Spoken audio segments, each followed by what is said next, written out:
Hi, this is Eric Parts Actor, and today I'm going to show you how to replace the drain hose on your Whirlpool washer. These instructions also apply to other Whirlpool Corporation brands, including Maytag, Amana, and more.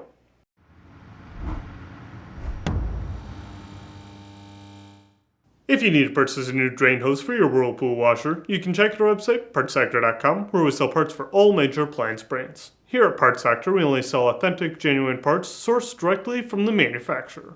The drain hose is used to move dirty water from the washer to the house's plumbing. It is normally replaced if it is cracked or damaged. With access to the back of the washer, remove this end from the house's plumbing. Then, use a pair of slip joint pliers to remove the hose clamp.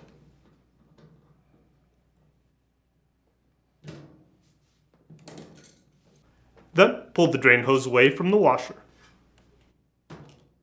If you need to purchase a new drain hose, you can check out our website, partsactor.com. We'll leave a link in the description below. You want to make sure that you're researching with the model number from the tag on your washer to make sure you are getting the correct part.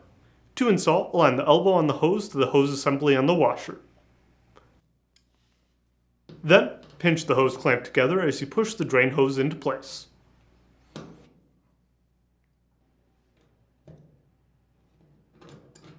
Next, place the other end of the drain hose into your house's plumbing. And that's it for today's video, and if you found this video helpful, make sure to leave a like and comment down below, and for more videos like this, please consider subscribing.